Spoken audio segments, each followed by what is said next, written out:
Man, I got pulled over in Georgia back in the day. In Georgia, when you got pulled over, they took your license from you. They just took it. They just took it. And that was that. And you got a ticket, and then they held onto your license until you cleared up your ticket. I got a gun put to my head in that situation. I was yep.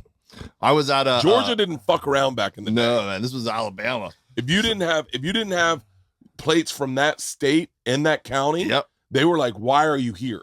I had states or dealer plates from Florida that had accidentally been reported stolen. So I'm driving to the gym one day, and my buddy Casey's in the car with me, and we're driving by. I was in an intersection, and I you know how like when the light turns yellow, and then you wait for the cars to speed through, so then you clear, right? So I did that, and I thought I was totally safe, whatever. So a cop pulls up behind me, and a couple blocks down the road, Casey goes, "Oh, I got to stop at the ATM on the way to the gym." So I made kind of a crazy turn into the ATM, and he goes boop boop boop and lights me up and blocks me in, right? And he walks up and goes, "Hey, you know why I pulled you over, boy?" And I was like, "Oh, I know, I made a crazy turn. I'm sorry about that. My friend just wanted to go to the ATM." And I was like, "No." And he's like, "No, it's because you ran a red light." And I'm like, "With all due respect, sir, I really don't think I did." He's like, "License and registration." And I had just lost my driver's license at a bar for underage drinking, or they caught me with a fake rum and coke, and I had the X's on my hand, so they kept my ID kind of situation. And I had my fake ID, which wasn't very good, in my wallet. So now I'm freaking out that this guy's gonna see my fake ID, and I'm gonna get in trouble for that, right? So I'm like, "Sir, I don't have my ID, but I could tell you all my information." I rattle off my driver's license number that I still remember. My dad's Williamson counter lab. Oh, we got there. We got to that part. Of course. So I give him all my information. He's like, "Wow, I'm impressed you can remember that whole number." And I'm like, yeah. So everything's fine. The guy's being cool, right? So he goes back to run the plates, and I take my fake ID out of my wallet and I throw it in the center console. And I'm like, I just don't want this guy to find that and think that I'm like pretending to be someone I'm not or whatever. And all of a sudden I hear, "Put your hands on the windshield." And I think the guy's kidding because he was just cool like 2 minutes ago, right? Yeah. I look over and he's got a gun pointed at my face right here. And I have never been more scared in my life because this guy wasn't doing it confidently either. He looked scared, like he was like a rookie. And so he's like shaking like this, and pointing. And I'm trying to figure out how you put your hands on the windshield. I didn't know if I was supposed to be like this way or reach out and put it on the outside or what. And I'm just like, "Don't shoot."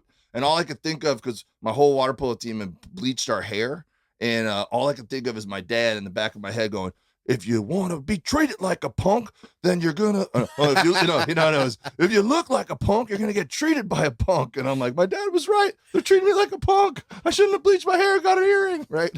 So I'm shitting my pants. And now I'm thinking, did the guy see me put my ID in the console and he thought I was like reaching for a gun? I can't figure out why this guy's so mad at me, right? And I'm like, "Sir, what's happening? I'm sure there's an explanation. We could talk this out." And he's like, "Don't say a word until my partner gets here." And I'm like, "What am I going to do? Talk you out of your gun?" Right? So he opens the door, makes us both crawl over, get out of the driver's thing, puts us down on the ground, cuffs us, throws my buddy in the back of the cop car. And he tells me it's because my license plate came back stolen. He ran it and someone made a clerical error at my dad's business, and they reported the car stolen.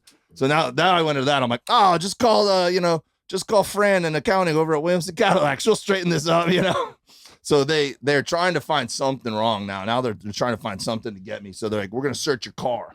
And I'm like, "Ooh, that could go real bad." Yeah. I'm sure I have an empty bottle of something somewhere. And so they go through my car forever, right? And I see the other cop, the second cop, who was cool, not the shitty cop, right? The cool old guy cop. He's going through my car, and he opens the center console, and he looks real close, and he looks even closer, and he looks over at me, and he just laughs and closes it. I'm like, "Oh, that guy saw my shitty fake ID that said Mike and Francis Sinclair, and it was so bad he thought it was funny." And, yeah. So then after like 2 hours, man, they let us go. And it was, I was never been more scared in my life though. When that guy had that gun pointed, it was like daylight, and I'm just looking at the barrel of it.